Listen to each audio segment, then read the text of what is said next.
Yes, I said to Chris that we're going to start with the yellow, Yes. which is the sun, and I would suggest that you use gamboge with a chintzy-wincy bit of vermilion in it, because it's warmed up. It's not just straight gamboge, and plenty of water because it's not a strong bright yellow. Yes, thank you. And then the sky, I would try mixing. I do probably Prussian blue, quite diluted, again with a little tiny bit of red in it. So I may put alizarin in it rather than vermilion, because it's a sort of grey blue, isn't it? Yes, thank you. Okay. Now, when you two have mixed those colours, try them out on a strip of paper, dry them, and then see how they match to the original. And it'll give you a guide as to what you need to do. Right.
You'll get these colours just literally by, it depends on the proportion of either the red or the yellow to the blue to get that colour. But I do think he's probably started with the Prussian blue or something like it. And I think he's mixed it up it's quite a strong mixture. It's not a watery mixture for those trees. And I imagine he's painted this direct and possibly on the spot, or I might be wrong. Okay,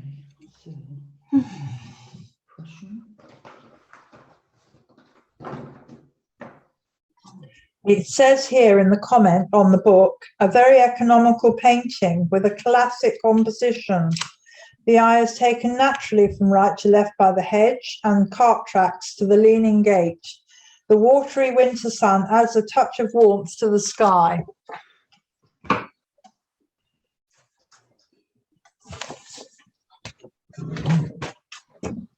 can see this colour here. yes. I haven't tried it out, but all it's made up with is Prussian blue, vermilion and gamboge.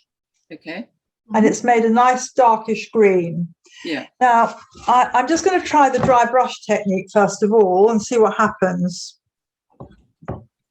So I'm not going to have too much paint. I mean, I guess even if you sort of took some of the paint out on your paper towel before you use it, look, that works. See? Yeah, that's lovely. Yes. You just literally scumble the brush on the paper like that. Yeah.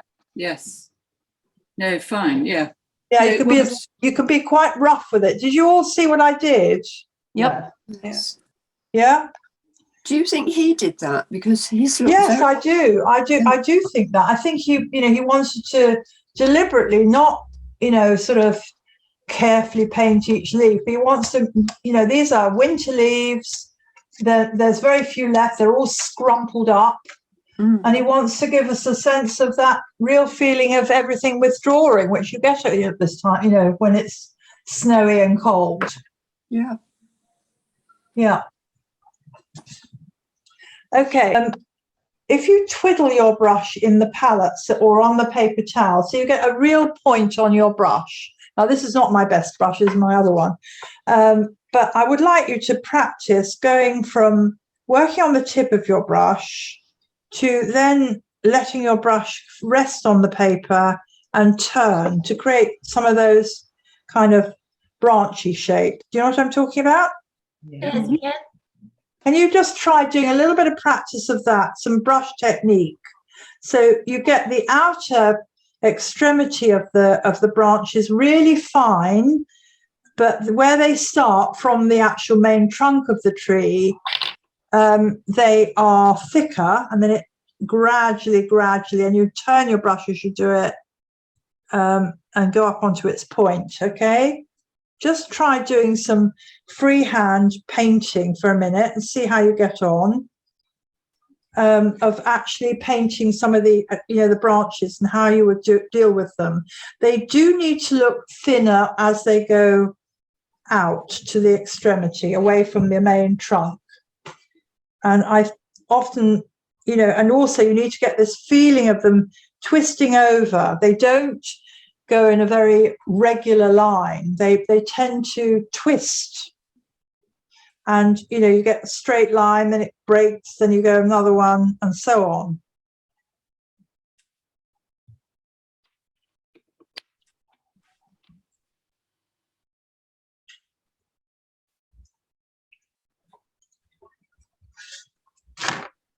So you get the sense of the movement of the tree as well as everything else. Right. When he's painting the sky, can you see there's bits of white? There's bits of the paper coming up through the painting. Yes. I don't know if you can see that on your photocopies or copies. It means not very clearly. Not very clearly. Okay. No. Well, I'm just telling you that on mine there definitely is. It sort of looks as though he's taken the paint down very quickly, and he hasn't tried to fill in every last millimeter of the paper. He's kept it fairly, it's got a feeling of being very spontaneous, very immediate, and the bits of light are being allowed to come through the sky. Yes. Yeah. Now, if you've already done it, Sally, you can't undo that particularly. Again, it looks as though there's a bit of dry technique in there in the sky as well. I'm not sure, but don't worry about it if you haven't. Once you've done the sun area, and there's another patch of yellow over here behind these trees, so don't forget that. There's even a bit of yellow here. I would then get established, and this looks as though he's done it with a dry brush again. This, which is probably vegetation in the distance. I don't know what it is exactly. Get that in all the way along the horizon line, and deliberately leave bits of white if you can of the paper. Yeah. Okay. Or the sky. It actually looks as though it's gone over the sky rather than gone down further. So, do that next. And then when you've done that, then you can work on this foreground area, which is the furrows created by the tractor leading up to the fence. And it's obviously there's bits of brown and bits of grey blue. And again, lots of dry brush techniques. So you leave the white. You've got to be very, very conscious about leaving the white paper in the foreground. Okay. Yeah. Yes. I mixed up this colour, which I said was reasonably dark. It's got quite a lot of Prussian blue. I could probably do with even a bit more, and a bit more red, but hardly any water. Yeah. Okay. So makes a lovely rich dark colour, the blue and the vermilion. Okay. So if I want to do dry brush technique, if I put my brush in the paint and twiddle it around and then scrape out the paint, I then did actually go to my paper towel. I went to my paper towel and I took out some more paint so that when I actually scrumble the brush on the paper, there's not very much paint going on. I have to really push the hairs down in order to get that dry brush technique. Do you see what I'm saying? Yeah. You literally, you should be good at this. I've seen you do this before, Chris. Yeah, I have. Yeah, so just have another go at it and see if you can, really make your tree look, more like his. Yeah? Yeah.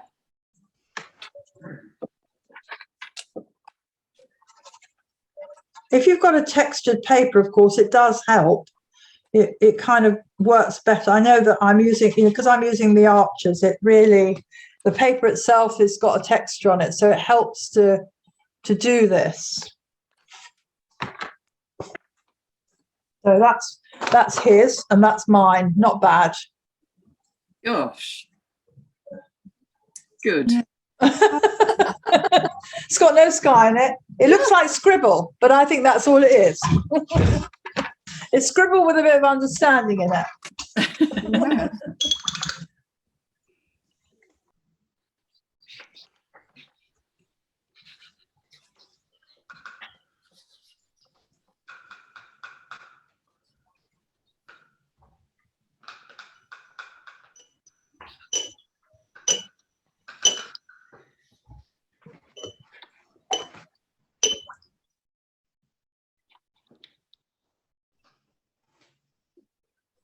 Yeah. Okay.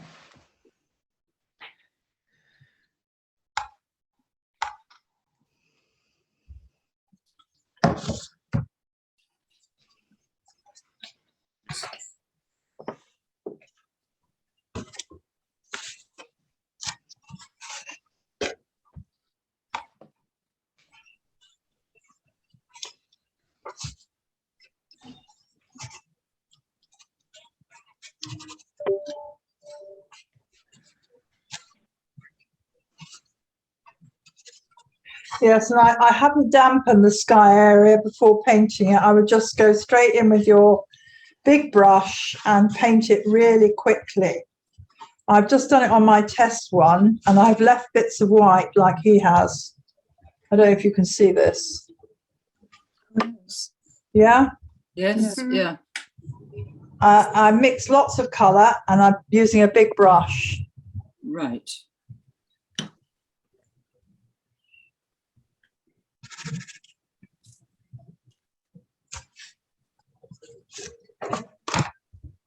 And all I used for the sky actually was Prussian blue and a little bit of vermilion. Those two colours. I didn't put anything else in it.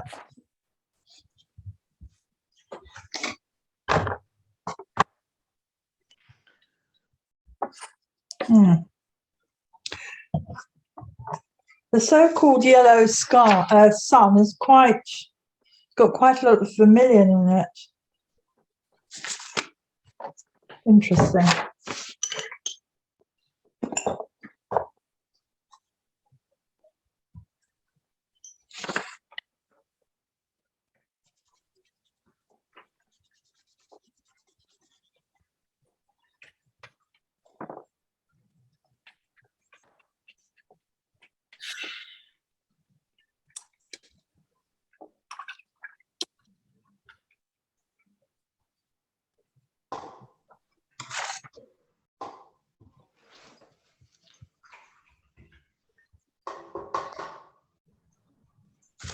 Okay.